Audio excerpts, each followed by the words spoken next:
नाज़रीन आदाब, आज के ख़ास प्रोग्राम में आपका खैर मकदम है। इत्तेहाद न्यूज़ और यस इंडिया का ये पहला इक़दाम है जिसमें हम ये कोशिश कर रहे हैं कि कौम और मिल्लत के मसाइल हमारे रहनुमाओं के साथ बहस व मुबाहिसे के साथ हल करने की कोशिश की जाए।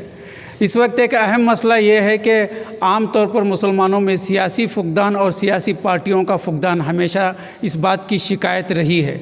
तो इस वक्त अगर हम सियासी पार्टियों की बात की जाए तो मुसलमानों की पार्टियों के तौर पर इंडियन यूनियन मुस्लिम लीग और मजलिस-ए-इत्तेहादुल मुस्लिमीन और सोशल डेमोक्रेटिक पार्टी इस वक्त मैदान में है।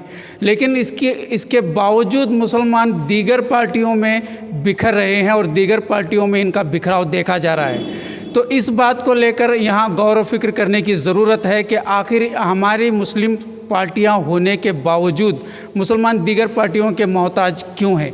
तो इसमें कहाँ कमी है? क्या खुद मुसलमान उन पार्टियों से जुड़ना नहीं चाहते या फिर इन पार्टियों में कुछ ऐसी खामियां हैं जिसकी वजह से मुसलमानों के इरादों पर ये खरे नहीं उतर रहे।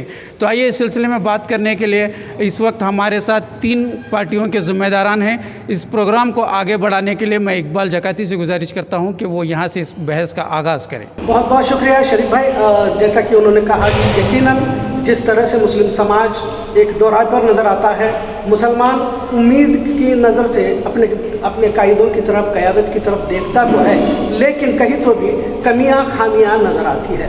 लिहाजा तमाम पार्टियों के जो ज़िम्मेदारान यहाँ पर मौजूद हैं, राजू आगा साहब, लतीफ़ खान पठान साहब और आबिद खान साहब, मैं सबसे पहले इनकी तरफ एक सवाल करना चाहता हूँ कि मुसलमानों की पार्टियों के आप लीडर होने के बावजूद और मुसलमानों के दहकते मौजूद जिस तरह से आप देख रहे हैं, वो अलग मामला है कि भाजपा क्या कर रही है, संघ परिवार क्या कर रहा है, वीएचपी वगैरह, लेकिन आप जहां पर मुसलमानों के लीडर बनकर यानी कि कायद बनकर, क्योंकि पार्टियां सीधे सीधे आप चाहकर न चाहकर यकीनन संविधान के दायरे में रहकर आप बात करें बिल्कुल, लेकिन अक़लियतों के हुकूक के बारे में आप बात करते हैं। तो इतने तमाम मसले इतने हमारे सामने मौजूद होने के बावजूद भी पार्टियाँ, तीनों पार्टियाँ खामोशी अख्तियार किए हुए हैं, क्यों हैं? एक एक करके आप अपने बारे। अस्सलाम वालेकुम। जैसे कि आप सबको पता है, social Democratic Party of India पूरे इंडिया भर में अपना काम कर रही है। तो आपने देखा होगा कि हर वो मसला, हर वो मसाइल जो माइनॉरिटीज़ के ख़िलाफ़ गवर्नमेंट चलती है, तो सबसे पहले उससे आवाज़ उठाने वाली जो पार्टी होती है वो हमारी Social Democratic Party of India ही होती है। चाहे वो कोर्ट के ज़रिए से हो, पुलिस स्टेशन के ज़रिए से हो या फिर प्रोटेस्ट करने के लिए हो, सबसे पहले जो है इसकी शुरुआत जो होती है पूरे इंडिया में वो social Democratic Party of India की तरफ से होती है। क्योंकि हमारा सोचना यह है कि चाहे वो गरीब हो या अमीर, अगर उसका हुकूक छीना जा रहा है, अगर उसके ऊपर कोई जुल्म हो रहा है तो उसके लिए जुल्म के लिए उसको इंसाफ दिलाने के लिए आवाज़ उठाना हमारा फ़र्ज़ है। तो उस फ़र्ज़ को पूरा करने के लिए, हम अंजाम देने के लिए हर लाइन से हम काम करने के लिए रेडी है। आप देख सकते हैं कि पिछले जितने भी दिनों में ये चाहे ज्ञानव्यापी मस्जिद का मसला हो या फिर और कोई दलितों को मारने का मसला हो, लिंचिंग का मसला हो। एक मिनट में आपको रोक रहा हूँ कि आप जो मसाइल पर बात कर रहे हैं, आपने वहाँ पर काम किया है, कौमी सतह पर काम हुआ है, रियासती सतह पर भी काम होता नज़र आ रहा है। अगर सिर्फ बेलगाम शहर और बेलगाम ज़िले के हद तक, क्योंकि आप बेलगाम ज़िले के नुमाइंदगी कर रहे हैं, तो आपसे यह सवाल है कि मौजूदा बेलगाम ज़िले के कुछ हालात पर आपने खामोशी का मुजाहरा किया है। इस बात को लेकर आप कहें कि यहाँ पर खामोशी क्यों है? देखिए, इसमें खामोशी की कोई बात नहीं है। इसमें थोड़े इश्यूज़ जो होते हैं हमें टेकअप करना होता है उस लेवल के हिसाब से। जो इश्यूज़ अभी हमारे सामने आए थे, अगर हम उस इशू को उस लेवल के हिसाब से ले लेते कि जिस लेवल से वो हमारे सामने रख रहे थे, जो चाहे वो प्रमोद मुतालिक का हो या फिर कोई और दिगर हो, इन चीज़ों का अगर हम उन्हें फोकस करके हवा देंगे तो उन्हें भी मौका मिलेगा आगे चल करके क्या है 1 से 2 चीज़ें करने का। तो हमें क्या लगा कि यहाँ पे हमें क्या है एक स्टेप पीछे लेकर के पॉजिटिवनेस के साथ हमें इसके लिए क्या है बैकग्राउंड में काम करना चाहिए। तो इस वजह से हमने क्या किया है, उसको जिस तरीके से काम करना था उस तरीके से हमने स्टेट लेवल पे इसकी पूरी मालूमात देते हुए स्टेट लेवल पर से इसका काम हुआ है अल्हम्दुलिल्लाह। शुक्रिया लतीफ़। आप इसी सवाल का जवाब आपसे भी यही सवाल कि इस वक्त मजलिस-ए-इत्तेहादुल मुस्लिमीन की जानिब से कौम व मिल्लत के मसाइल पर खामोशी क्यों है? सबसे पहले मैं एक बात आपको वाज़ेह करना चाहता हूँ। जैसे तीनों पार्टियों का नाम आपने लिया और कहा कि मुसलमानों की पार्टी है, एक तो समझ रहे हैं कि मुसलमानों की पार्टी है। संविधान के दायरे में, भारत के संविधान में जो भी पार्टियों का रजिस्टर होता है वो सब लोगों की पार्टी है। हाँ, अल्हम्दुलिल्लाह इस बात की सबूत भी है और वो मजबूत भी है कि उसकी क़ियादत जो कर रहे हैं वो मुसलमान हैं। मुस्लिमीन भी है ना उसमें। उसका मतलब, मुस्लिमीन का मतलब अगर तुम मुसलमानों के बराबर लेते होंगे, अगर उसका मुस्लिमीन का अगर डेफिनेशन अगर उसको अंग्रेज़ी ज़ुबान में करो या कोई दूसरे आम ज़ुबान में करो, उसका मतलब क्या होता है? क्या होता है उसका? मुसलमानों को मुत्तहिद करने वाली इत्तेहादुल मुस्लिमीन है। इत्तेहाद करना एक हुआ, मुसलमानों के लिए एक करना जब मामला आता है तो उसके अंदर संविधान के दायरे में सिर्फ मुसलमानों को एक करना बोल को तो नहीं है हमारे वालों के अंदर, हम सबको लेके चलना है। नाम अगर मुसलमान का हो गया तो क़ियादत तो हम कर रहे हैं, उसके लीडर जो है मुसलमान है।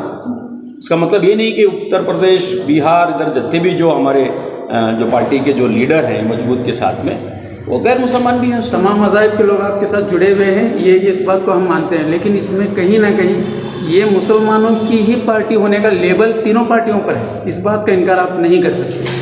नहीं, इनकार तो हम करेंगे। सिर्फ मुसलमानों की पार्टी बोल के अगर इसको सिर्फ मुसलमानों की नहीं है, मुसलमानों की पहले दर्जे पर आती है, फिर बाकी समाज के लोग आपके साथ जुड़ रहे हैं। जैसे बीजेपी के साथ भी मुसलमान इस वक्त जुड़े हैं। आप बोल रहे हैं कि मुसलमानों की पार्टी है, अगर मुसलमानों की पार्टी अगर होती तो 33% यूपी के अंदर, अब आप एक्चुअली आप बेलगाम के हालत की पूछ रहे हैं, मैं थोड़ा मैं नेशनल लेवल पे कहूँगा ये बात के मुद्दे के ऊपर। 33% मुसलमानों की आबादी रहने के बावजूद भी हमारी एक सीट जीत के नहीं आई। अगर मुसलमानों की पार्टी अगर होती तो हो सकता था वहाँ के उलमाए दीन, जो बाशऊर पॉलिटिकल लोग, वहाँ के लोग मुसलमानों को कबूल करते थे, फिर कबूल क्यों नहीं किए? कबूल उसमें कहीं ना कहीं आपकी पार्टी की खामियां नहीं, मैं मुसलमानों की जो बोलने वालों के लिए पूछ रहा हूँ ये, अगर मुसलमानों की पार्टी अगर तुम अगर मानते हैं, अगर मुसलमान की क़ियादत को मानते हैं, तो फिर एक नुमाइंदे को चुन को नहीं भेजने का वजह क्या? मुसलमानों की पार्टी नहीं है, तमाम मज़ाहिब की पार्टी है, लेकिन मुसलमानों के मसाइल पर आप नहीं बोलेंगे। ज़रूर बोलेंगे। तो फिर आज तक हमारे जो लीडर है, जो बैरिस्टर असदुद्दीन ओवैसी साहब, जो पार्लियामेंट के अंदर 554 के अंदर सबसे पहले अगर वो बंदा है जो मसला यही है। नहीं, यही मैं क्यों बोल रहा हूँ, मुसलमानों के बारे में नहीं, मुसलमानों के बारे में बोलने वाला पार्लियामेंट में है कौन दूसरा? नहीं, मसला यही है कि सिर्फ कौमी सतह के लीडर ही को आप दिखा रहे हैं, आपके मकामी सतह की लीडरशिप और मकामी सतह के मसाइल पर आप नहीं बोल रहे। ये मसला है हमारा। अब मैं आपको अब आएंगे बेलगाम के लिए। जी, अब वो तो क्लियर हो गया, मुसलमानों के लिए आवाज़ कौन उठाने वाला है? मुसलमानों के लिए जब आवाज़ पार्लियामेंट में जब उठी, मैं एक बात के लिए वापस आता हूँ कि एक 3 तलाक का मसला हो, जब 3 तलाक का मसला आवाज़ तो उठाए, बिल तो फाड़ के फेंक दिए, CA NRC के जो भी मामला हो, लेकिन मैदान में लाने वाले फिर कौन थे यहाँ पे? हमारे माँ बहनों को, हमारे नौजवानों को, उलमाए दीन को रोड पे लेकर कर बड़े पैमाने पे तुम एजिटेशन करना चाहिए, ये बोलने वाले कौन थे? कांग्रेसियों थे। जब कांग्रेस के अंदर जहाँ पे वोटिंग का मामला आया पर उसके अंदर, वहाँ पे उठ के चले गए, कुछ लोग अब्सेंट रह गए। हमने यहाँ पे उनको वोट डाल के भेजा था कि हमारी क़ियादत कर रहे हैं, हमारी नुमाइंदगी कर रहे हैं, हमारी आवाज़ बनकर वहाँ पे लड़ने वाले हैं। यही कांग्रेस के लोग थे, उसके अंदर कोई मुसलमान नहीं थे, ऐसा मत समझो, मुसलमान थे उसके अंदर। फिर भी वो लोग ने अब्सेंट का अपना इजहार किया पार्टी एजेंडे के ऊपर। आज मैं बोलने का मतलब ये है कि कांग्रेस वालों ने ये चाहते हैं कि मुसलमानों को सिर्फ इस्तेमाल किया जाए, उनके वोटों को इस्तेमाल किया, उनके मुद्दे के ऊपर कोई बात नहीं करेंगे। उसके ऊपर अगर कोई बात करेंगे तो सिर्फ मुसलमान ही बात करेंगे, मैदानी सतह पर ही बात करेंगे। तो जहाँ जहाँ पे इस्तेमाल मुसलमानों को करने का बहुत अच्छी तरह 70 साल से उन्होंने उस कला को माहिरात हासिल की है कांग्रेस वालों ने। अब रही बात है हमारी पार्टी की, तुम बोल रहे हैं लोकल के अंदर, मैं खास करके बेलगाम के लिए, आप सब लोगों को मालूम है बेलगाम एक ऐसा सेंसिटिव प्लेस है। एक तो बॉर्डर इशू यहाँ पे चलता है, एक दूसरा लैंग्वेज के ऊपर चलता है, कन्नड़ा मराठी इतने दिन होते आया। आज यहाँ पे हिंदू मुसलमान हो रहा है। हिंदू मुसलमान 10 साल के अंदर इतने, कभी भी जब समिति का कोई MLA था, अब 10 साल के अंदर अपने आप को मुसलमान कहने वाला कम से कम मुसलमानों के ऊपर अगर केस हुए होंगे तो यही 10 साल पीरियड के अंदर, यही 10 साल के पीरियड के अंदर। ये 10 साल के पीरियड के अंदर हर नौजवान मुसलमान इन 10 सालों में आपकी क़यादत नहीं थी मुस्लिम? सुनो मेरी बात को, मैं पूरी बात कर रहा हूँ। जैसे योगी आदित्यनाथ आज के दौर के अंदर जो भी मोर्चे में शामिल होगा, जो भी एजिटेशन में शामिल होगा, जो भी करेगा उसका हम बुलडोजर लगाएंगे, तो उसी से पहले यहाँ इम्प्लीमेंट हो चुका था। जो भी मार्केट के अंदर कोई भी एक नया एजेंडा लेके अगर कोई आएगा तो उसके ऊपर FIR फट गए। आज मैं क्लियर कहना चाहता हूँ कि ये भी एक शिकार है हमारे इकबाल भाई भी, जो पाकिस्तान जिंदाबाद कहने वाले कह के चले गए, लेकिन खुद उन्होंने भी इसके शिकार बन गए। पूछो उनको, उन्होंने नारा लगाया था क्या? ये हालत बेलगाम की 10 साल गुजरी हुई है। इससे कोई बचा नहीं है, ना प्रेस रिपोर्टर बचा है, ना कोई यहाँ के लीडर बचे हैं, कि सेकंड लाइन की लीडरशिप नहीं बची यहाँ पे। ये बेलगाम की हालत है। अगर बेलगाम की हालत होने की वजह से कोई भी नौजवान आज मैदान पे आने के लिए, अगर मैं तो 1000 बार सोचता है हमको लेके क्या करना भाई, अगर कोई करेगा तो हमारे ऊपर केसेस हो जाते हैं। खान साहब, नौजवान सोचता है, आम आदमी सोचता है, प्रेस रिपोर्टर सोचता है, यह मसला अपनी जगह है। आप क़यादत कर रहे हैं, आप मजलिस-ए-इत्तेहादुल मुस्लिमीन के तौर पर यहाँ पर पार्टी का क़याम किए हुए, आपकी खामोशी सवाल करने करेगी, क्योंकि कौम की उम्मीदें आपसे जुड़ी हुई हैं। एक बात, आप सबसे पहली बात, अगर हिजाब का जब मामला हुआ तो सबसे पहले आवाज़ उठाने वाले कौन थे? DC ऑफिस के ऊपर मेमोरेंडम की तैयारी करके ज़्यादा से ज़्यादा पूरे कर्नाटक के अंदर अगर हुआ होगा तो बेलगाम ही पहली बार, बेलगाम से ही शुरुआत हुई, फिर ऑल ओवर द कर्नाटक में हुआ। देखो आप भी थे उस दिन। हिजाब का मामला जो हुआ है, मैं हिजाब का एक ही नहीं कहूँगा, उसके बाद में जितने भी मामले हुए छोटे बड़े होने दो। अभी मैं ये कह रहा था कि आप बेलगाम शहर की ही बात करते हैं, आपने काफ़ी सारी पूरे मुल्क की बात कही, बिल्कुल सही है। बेलगाम में हाल ही में जिस तरह से बिल्किस बानो का मामला पेश आया, तो समाज का वो तबका जिसे किन्नर कहा जाता है वो एहतजाज करता है और कौमी पार्टियां खामोश रहती हैं। ये क्या है, खास करके आपकी अमायन की बात अगर कह दी जाए तो आप खामोश क्यों हैं इस मामले में? हाँ, बहुत अच्छी बात आपने कही कि मुसलमानों के लिए अगर कोई बिल्किस बानो का अगर होता है तो सिर्फ मजहबी मामले को लेके अगर कोई पेश आता है, जैसे कि टिप्पू शर्मा का मामला हो या कोई दूसरी, अगर हुज़ूर सल्लम के गुस्ताखी के अंदर कोई आवाज़ अगर उठाएगा तो हम सब लोग एक साथ एक रात में हम एक हो जाते हैं। अगर वही पर्सनल किसी का होता है, जैसे कि बिल्किस बानो का आप बोल रहे हैं, बहुत सही बात बोले आपने। बिल्किस बानो का आज सिर्फ बेलगाम ही बोल के नहीं है, ऑल ओवर द इंडिया के सतह के ऊपर भी कोई भी पार्टी आवाज़ उठाने को तैयार नहीं है। आज कितने दिनों के बाद में, जैसा कि तुम बोले ना किन्नर निकल गए, फिर दूसरे कोई सेलिब्रिटीज़ हुए, वो अपने अपने हिसाब से जब निकलने के बाद में आज ये लग रहा है कि बाबा एक बात मुसलमानों की बात मैं आज कहूँगा कि मुसलमानों के अपने घर तक दस्तक नहीं देगा दहशत का जब तक अपने घर से नहीं निकलेंगे। नहीं, कोई नहीं उठा, इसलिए आप इसीलिए तो बोल रहा ना मैं, ये हालत बन चुकी है कि ये मेरे को लेके करना क्या है। कितने बार आपको खुद मालूम है, मैं एक बात बुलाऊंगी, उलमाओं की एक मीटिंग हो गई थी बेलगाम के अंदर, एक बंद कमरे में हो गई थी। अभी वो घर नहीं पहुंचे थे, वो पुलिस तक मुखबरी पहुंच गई थी। कितने लोग थे, कहाँ थे, क्या बात किए, कौन कौन, उलमाओं को 2-2 घंटे पुलिस स्टेशन में बिठाया गया। ये अगर हालात अगर आप ओपन करना चाहते हैं, मैं ये बात इसलिए कर रहा हूँ कि बेलगाम के हालात इस तरह से निचोड़ दिया जा रहा है सियासत का अपनी दाल गलाने के लिए कि हर मुसलमानों के लिए अपनी मशीनरी, मतलब एक पुलिस डिपार्टमेंट या दूसरे, वैसा तो बड़े बड़े पैमाने ED ID चल रहा है, आप तो देख रहे हैं, लेकिन बेलगाम के अंदर मुसलमानों को दबाने के लिए 10 साल से मुसलसल जो चल रहा है, आज भी यही मशीनरी वापरी जा रही है। इसीलिए बहुत से लोग हैं, हम दावत देंगे तो कोई जमना मुश्किल है। ठीक है, यही सवाल आगा साहब आपसे भी है कि इंडियन यूनियन मुस्लिम की लीग के जानिब से भी मुसलसल खामोशी क्यों, जबकि आप एक पुरानी पार्टी के तौर पर आप तो बिल्कुल तजुर्बाकार पार्टी कहा जा सकता है। अस्सलाम वालेकुम। मुस्लिम लीग एक पुरानी पार्टी है जैसे आप बता रहे हैं, और हम पुरानी का मतलब तजुर्बे का, और सियासत की जो तजुर्बे जो होते हैं वो टाइम से होते हैं, और हमारे तजुर्बे के हिसाब से आज की जो हिंदू फैसिज्म जो बढ़ रहा है और उसके कॉन्टेक्स्ट में जो कॉरपोरेटिज्म जो बढ़ रहा है, कॉरपोरेट कल्चर जो बढ़ रहा है, तो इसके संदर्भ में जो मुस्लिम लीग पार्लियामेंट में हो या हमारे बेलगाम में हो या स्टेट लेवल पे, तो क्योंकि मैं स्टेट का प्रेसिडेंट भी था, मतलब अभी मैं फ़िलहाल में नहीं हूँ, तो हम उसका पूरा जो है जहाँ जो भी प्लेटफॉर्म पे उतारना है, लेकिन बात यहाँ पे इतनी नहीं होती, क्योंकि जैसा आप बोले कि कुछ खुल के बोल रहे हैं। अब पार्लियामेंट में मुस्लिम लीग हर चीज़ बोलती है, इसे मीडिया कवर नहीं करता। अब जैसा है मीडिया की जब मैं बात करता हूँ तो SDPI जैसा बताए हमारे अमित साहब कि SDPI काम कर रही है, लेकिन मीडिया में उनका जो काम जो है वो नेगेटिव पोर्ट्रेट होता है। अच्छा काम उनका पोर्ट्रेट नहीं होता, नेगेटिवली पोर्ट्रेट होता है।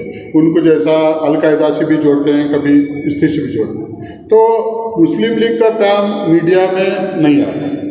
और जहाँ तक हम एक जो अभी हमारे जो एक डेमोक्रेटिक जो स्ट्रक्चर है इंडिया के, जो संविधान को चलना है, वो चलने के हिसाब से ये करें। और मुस्लिम लीग मुसलमानों की क़यादत करने के लिए, मुसलमानों की नुमाइंदगी करने के लिए बनी थी। 1948 में जो बनी थी, मतलब रिकॉन्स्टिट्यूट हुई थी। पहले ऑल इंडिया मुस्लिम लीग थी, बाद में इंडियन यूनियन मुस्लिम लीग बनी, तो वो सिर्फ मुसलमानों की नुमाइंदगी करने के लिए ही बनी थी, क्योंकि मुसलमानों की नुमाइंदगी करने के लिए वो ज़माने में कौन नहीं था, तो वो टाइम में मुस्लिम लीग बनी और हम मुसलमानों का ही काम कर रहे हैं, मुसलमानों की नुमाइंदगी कर रहे हैं। और इसमें प्रॉब्लम क्या आ रहा है, जैसा अभी लतीफ़ पठान साहब बोले और अभी जो बोले, जो SDPI बोले, या दूसरे भी बहुत सारे दूसरे भी पार्टी है जो मुसलमानों को जो नुमाइंदगी करते हैं, पीस पार्टी है, वेलफेयर पार्टी है, दूसरे भी बहुत सारे पार्टी हैं। लेकिन इसमें प्रॉब्लम पार्टियों का नहीं है। मुस्लिम लीग बहुत अच्छी है, MIM बहुत ख़राब है, ऐसा कुछ नहीं है। अपने तौर के ऊपर जो पॉलिटिकल जो सोच विचारधारा से जो पॉलिटिकल पार्टीज बने हैं, वो अपने तौर पे काम कर रहे हैं। हाँ, आप ये जज कर सकते हैं कि कौन ज़्यादा कर रहा है, कौन कम कर रहा है, ये कम ज़्यादा बोल सकते हैं। इसकी लीडरशिप, कौन अच्छा ओरिएटर है। हाँ, जैसा असुद्दीन ओवैसी एक अच्छा ओरिएटर है, उसके पहला बनात वाला साहब एक अच्छे ओरिएटर थे, सुलेमान सेठ साहब एक अच्छे ओरिएटर थे, तो वो टाइम टू टाइम की बात है। लेकिन काम सब लोग हैं, लेकिन प्रॉब्लम पार्टियों से नहीं है, प्रॉब्लम अवाम से है। मतलब आप आवाम को जिम्मेदार ठहराते हैं? अवाम पूरे 100% जो है इसकी जिम्मेदार अवाम है। आज जो मुसलमान कौम की जो आज हालत बनी है, वो मुसलमान अवाम जो उनकी जो एक गलत सोच है, जो एक जो घबरा कर डर कर जो मुसलमान जी रहे, जो मुसलमाना का जो यो नहीं है। माफ करना, आपकी बात काटूंगा। आप आवाम को जिम्मेदार ठहरा है, आपके अंदर काबिलियत नहीं है क्या? आप लीडर हैं, आप रहनुमा हैं, आप कन्विंस नहीं कर सकते क्या? मुस्लिम लीग पूरे तरीके से हर छोटी छोटी बात उनको समझाने की कोशिश कर रही है कि ये जो यहाँ से जो शुरू हो रहा है, जैसा है कि नहीं, एक छोटा मैं एक एग्जाम्पल में बताता हूँ। मैं एक छोटा जो एक शुरुआत होती है, क्योंकि ये जो कॉरपोरेट गवर्नेंस है, ये जो पैटर्न है, ये पहला एक छोटा शोभा देते हैं। आज का मैं एक बताता हूँ, अभी आपको एक बता रहा हूँ। अभी ये देखिए, बहुत जल्दी एक 6 महीने के अंदर, 6 से 8 महीने के अंदर ये तो आपका वक्फ बोर्ड कैंसिल हो। वक्फ बोर्ड यानी कि वो इंस्टीट्यूशन नहीं, वक्फ की प्रॉपर्टीज जाने वाली।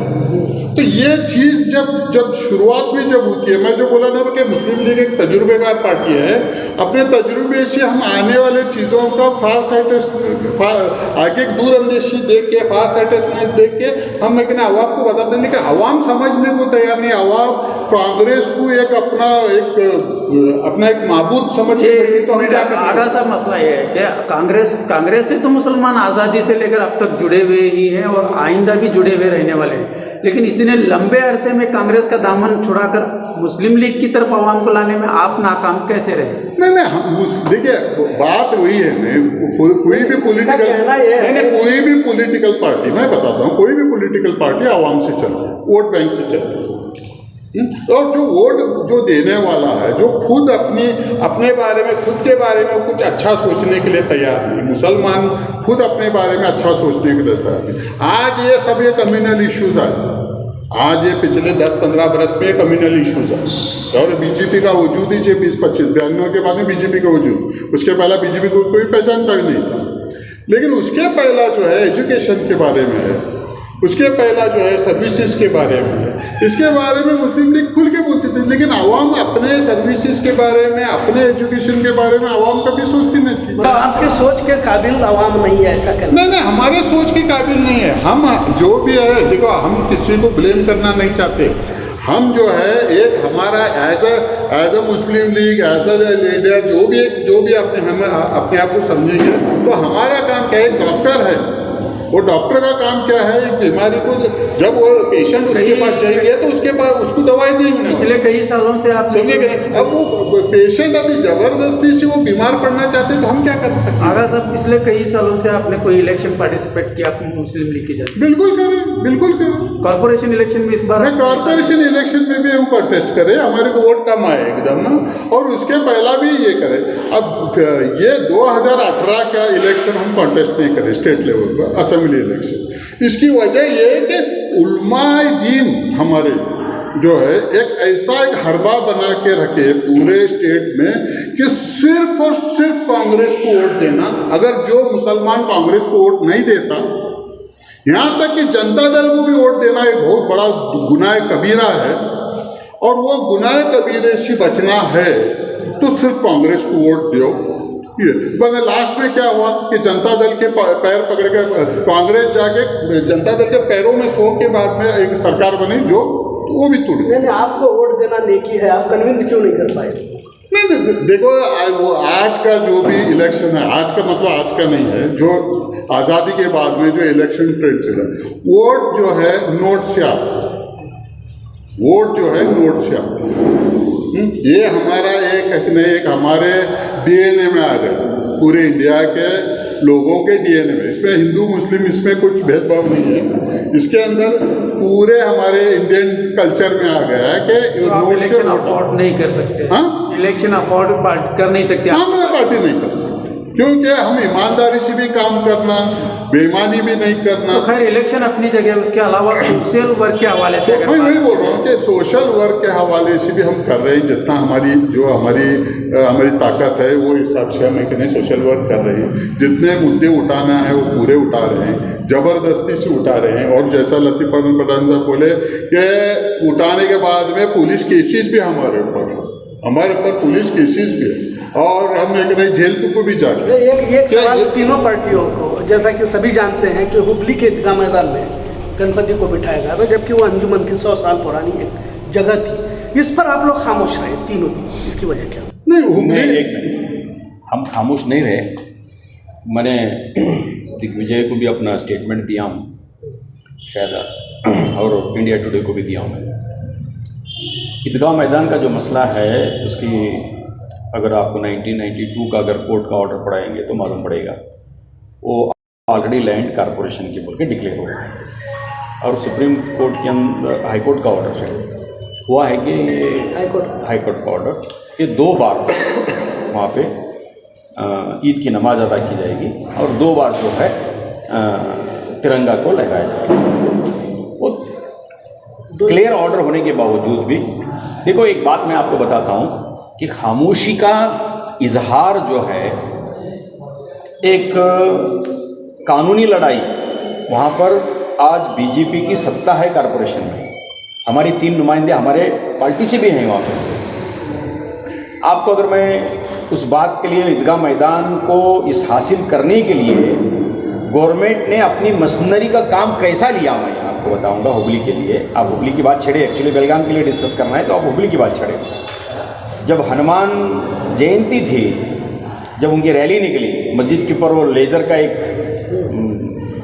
जय कुछ नाम के नाम से उन्हें लेज़र प्रिंट दे दिए।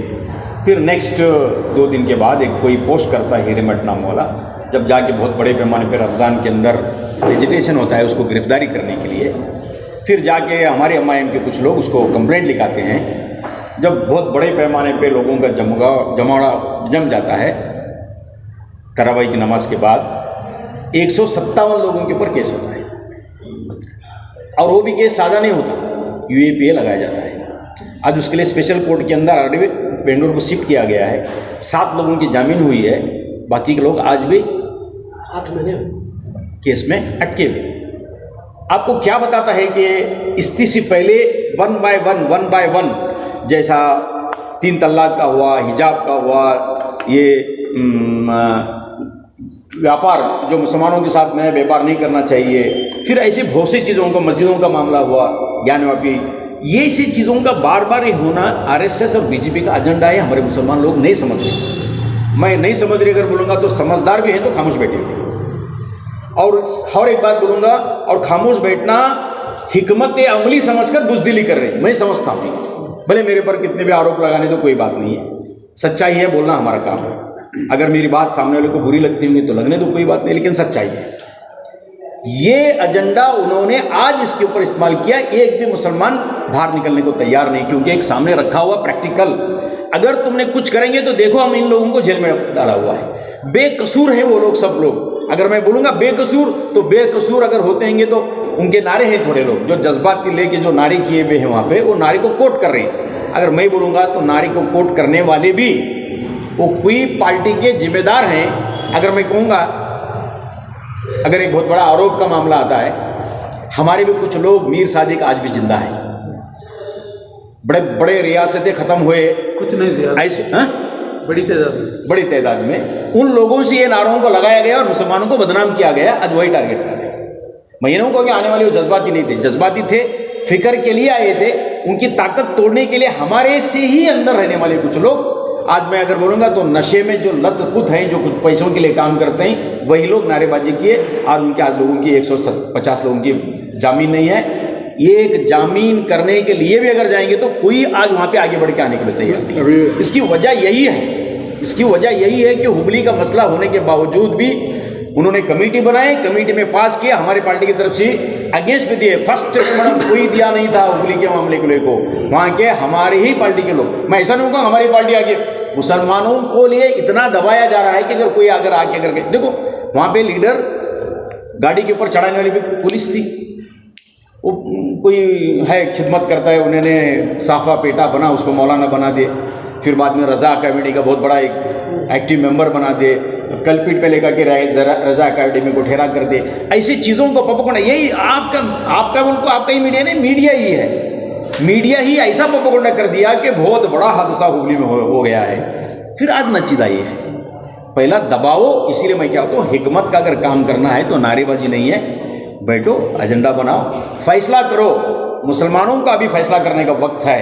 हमको जीना है तो हम लड़ेंगे और मरेंगे, भले हम अपना हक हासिल करेंगे। बात को लेकर ये सुनो या मेरी बात, 150 ग्रुप कैसे फिर निकाले? 150 लोग जो 8 महीने से अंदर हैं, कोशिश कर रहे हैं हम पूरी कोशिश कर रहे हैं, पार्टी की तरफ से कोशिश कर रहे हैं। अल्हम्दुलिल्लाह उन वकीलों का शुक्रिया अदा करना चाहता हूं कि बगैर पैसे लिए वो एक टीम बनाकर काम कर रहे हैं, बेंगलोर तक भी पहुंचे, हमारी टीम भी बेंगलोर तक पहुंची, जाके सीनियर एडवोकेट से बात किए। देखेंगे इंशाल्लाह वो आगे कुछ बात बढ़ रही है, हो जाएगा मामले को लेकर। लेकिन मुसलमानों का भी फैसला करना पड़ेगा कि आने वाले दिनों में ऐसी हालत को झेलते हुए सबर कर लेते निकलना है, क्या लड़ने के लिए तैयारी लेके लड़ने के लिए तैयार होना है, ये फैसला करना पड़ेगा। या ये हिंदू राष्ट्र बनाने के लिए, हिंदू राष्ट्र ऑलरेडी बनाने के लिए पूरी चक्कर चल रही होगा, कुछ क्या बचा हुआ है, अभी अनाउंस करना बचा हुआ है। फिलहाल में जो है ये हुबली का मसला है, आप आवाज़ उठाए नहीं उठाए आप जो बता रहे हैं। अब बेंगलुरु का भी मसला है। अब बेंगलुरु के अंदर सुप्रीम कोर्ट स्टेटस को दिए, और स्टेटस को देने के बाद में वो जो वक्फ बोर्ड है, जो ईदगाह कमेटी है, उनसे पेपर तलब करे, पेपर मंगाए हैं।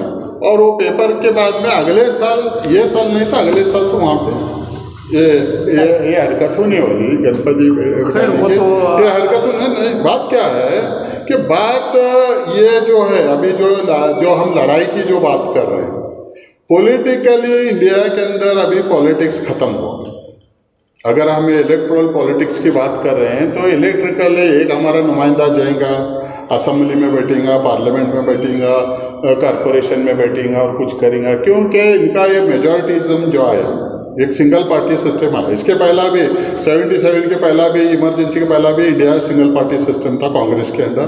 अभी ये जो है 2014 के बाद में बीजेपी के अंदर सिंगल पार्टी सिस्टम आ गया। तो ये सिस्टम के अंदर आज मुसलमानों का अपना वजूद और अपनी शनाख्त, अपनी आइडेंटिटी मुसलमान की जो आइडेंटिटी है, जो ईदगाह है, कब्रिस्तान है, हमारे मस्जिद है, हमारी दाढ़ी है, टोपी है, बुर्का है, ये हमारी जो रोड पे दिखने वाली हमारी शनाख्त को बचाना है। तो इंडिया में हम कैसा जीना, एक नए तरीके से हमारे को सोचना पड़ेगा। और वो सोचने में उसमें कांग्रेसी मुसलमान अलग है, जनता दल का मुसलमान है, नहीं, मुसलमान पूरा एक बनकर हमारे को नई तरीके से सोचना पड़ेगा। और जो हमारे जो मुस्लिम जो पार्टीज़ है, जैसा मुस्लिम लीग है, MIM है, तो ये पार्टियों को कॉन्फिडेंस में लेते हुए हमारे को काम करना पड़ेगा। एज इट इज़ जो है हमारे लिए बद से बदतर दिन आने वाले दिनों में बद से।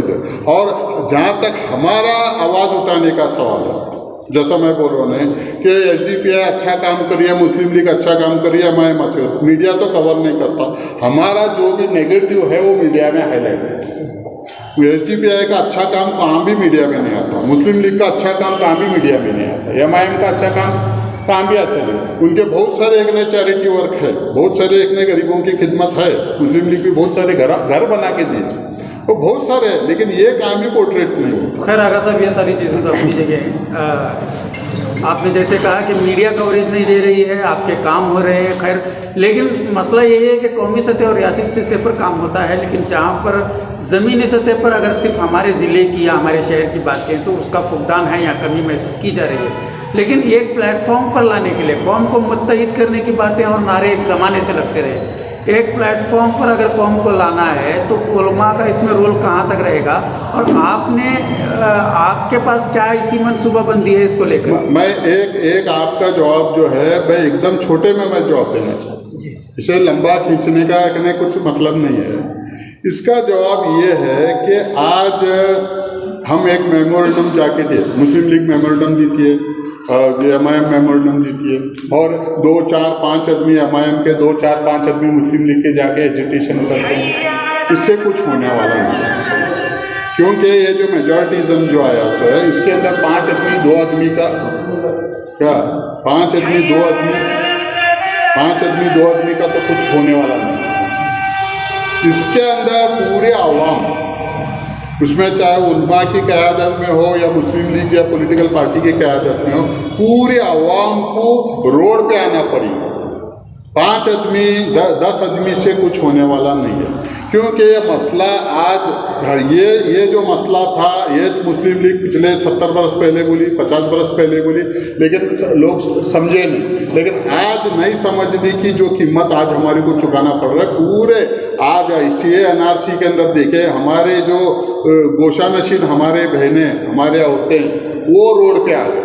जो मैं तो बोलता हूँ 1400 साल की पूरी दुनिया की हिस्ट्री में मुसलमान की औरतें कभी रोड पे नहीं आएंगी, लेकिन ये मसले में आई और थोड़ी देर के लिए अभी इसके ऊपर पॉज लगा है। और पॉज लगने की वजह जो है वो हमारा एहतजाज या हमारे कोशिशें नहीं है, वो इसकी वजह कोरोना है।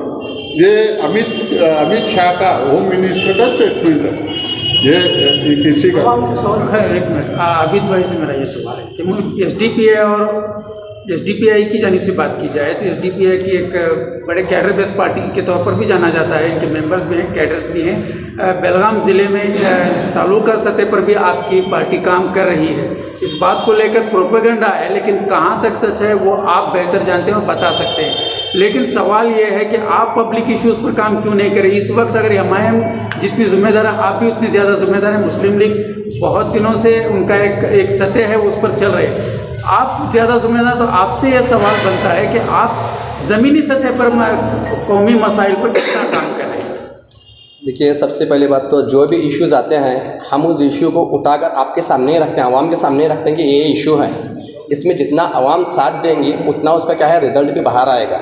हमारे आवाम के अंदर वैसे जैसे भी आगा साहब बोले या फिर हमारे लतीफ़ साहब बोले कि हमारे लोगों के बीच में है ना ग्रुपिज़म आ गया है, ग्रुपिज़म समझे ना, कांग्रेस, JDS, मुस्लिम लीग, SDPI और वगैरह वगैरह। इसमें इस्लाम और मुसलमानी गायब हो गया इसमें से, समझे ना। जब फ़िरौन के वक्त जो यहूदी थे उस लेवल के यहूदी आज हमारी कौम बन चुकी हैं। हम अपने घर में रहकर भी 4 भाई है तो 4 भाई अलग अलग डायरेक्शन में भाग रहे हैं। किसी को भी ये नहीं पता है कि हमें काम करना क्या है और हमें किसके साथ, किसके पीछे रहकर, किसकी रहनुमाई के पीछे रहकर हमें काम करना है, कौन लोग अच्छा काम कर रहे हैं, कौन लोग गलत है। एक बात जो है, फराज का शेर है जो मशहूर है, तू इधर उधर की न बात कर, बता कि काफिला क्यों लौटा, मुझे रहजनों से गिला नहीं, तेरी रहबरी पर सवाल है। सवाल तो रहबरों से ही किया जाए, आप आवाम को जिम्मेदार कर सकते हैं। देखिए, रहबर एक इंसान होता है या फिर एक आदमी होता है, उसके पीछे चलने वाली तो आवाम ही होती है। आवाम का अगर माइंडसेट एक रहबर के पीछे चलना है तो कामयाबी तो ज़रूर मिलेगी। फिर लीडर क्यों नहीं मानते कि हमारी कमी रही, हम कन्विंस नहीं कर पाए? देखिए, SDPI का काम यहाँ पर शुरू हुए सिर्फ 1 या 1.5 साल हुआ है। जितना हम कर सकते थे या फिर कर रहे हैं बहुत ज़्यादा ही हमारे हिसाब से, और इंशाल्लाह आने वाले वक्त में आप इसका बहुत बड़ा बदलाव देखेंगे। मगर जिस हिसाब से आप लेकिन देखिए अभी मेरी बात को मत काटिए, जिस हिसाब से अगर आप देखेंगे पिछले 12 या 15 साल हुआ है SDPI को वजूद में आए हुए, इस 12 या 15 साल में जो बड़े बड़े नेशनलाइज पार्टियां नहीं कर सकी, वो पूरा काम SDPI ने मैक्सिमम लेवल पे किया है। मैं सिर्फ आप सिर्फ बेलगाम का पूछेंगे तो बेलगाम में जितना हमने किया उतना ही मैं दिखा सकता हूँ, मगर आप पूरे नेशनल लेवल का अगर देखेंगे तो आप खुद भी हैरान रह जाएंगे कि नेशनल लेवल पे इतने कम वक्त में कोई भी नई पार्टी आके इतना सारा काम कर सकती है क्या करके बोलिए, समझे ना। तो उस हिसाब से अगर देखेंगे हम आने वाले दिनों में इंशाल्लाह, मैं बोल रहा हूँ ना, आप रहबरी का सवाल करते हैं ना, तो इंशाल्लाह अगर पीछे रहबर के पीछे अगर रुकने वाले लोग भी अगर हमारे जैसे मिल गए तो इंशाल्लाह आप एक बहुत बड़ा बदलाव बेलगाम में देखेंगे। तो मेरा बोलना है, लेकिन इस बात का आप पर अवामी सतह पर इल्ज़ाम है, SDPI को लेकर आम तौर पर यह इल्ज़ाम है कि आपने जिस तरह से कम्युनिकेशन होना चाहिए था, आपके और अवाम के बीच कम्युनिकेशन गैप रहा है, जिस तरह से अप्रोच आप कर सकते थे वो आपने नहीं किया है। सिर्फ आप बराह रास्त इलेक्शन में आएंगे तो फिर ये काम नहीं होने वाला है। इसके लिए आपको जो काम और जो कम्युनिटी के साथ मिलकर जो राय मशवरे के साथ करना था वो आपने नहीं किया। आखिरी सवाल बिल्कुल कम वक्त में आप इसका जवाब दें कि कम्युनिटी को मुत्तहिद करने के लिए आप इस वक्त आपके पास क्या मनसूबाबंदी है? मनसूबाबंदी का देखिए, इस्लामी एक ऐसी चीज़ है जो कम्युनिटी को मुत्तहिद कर सकता है अगर हम सही से अगर जी इस्लाम अपनी जगह है, मुसलमान अपनी जगह है, 1400 साल से यही मसला चल रहा है। आपकी पार्टी का क्या, आपके पास क्या मसला है, क्या प्लानिंग है कि आप यहाँ पर एक प्लेटफॉर्म पर लोगों को जमा करेंगे और उन्हें मुत्तहिद करने का एक पैगाम देंगे? अभी जिस तरह के हालात पूरे इंडिया में चल रहे हैं या फिर बेलगाम में चल रहे हैं, अगर इस हालात को देखेंगे तो जो निडर होकर सामने आ रहा है, काम करना चाह रहा है, अगर पब्लिक उसका साथ देती है तो इंशाल्लाह हम सब मिलकर काम करेंगे। यही एक मुत्तहिद करने का मुद्दा है। बहुत बहुत शुक्रिया। इसके बाद मैं ऑडियंस में इसमें एक सवाल आप पार्टियों से पूछ सकते हैं।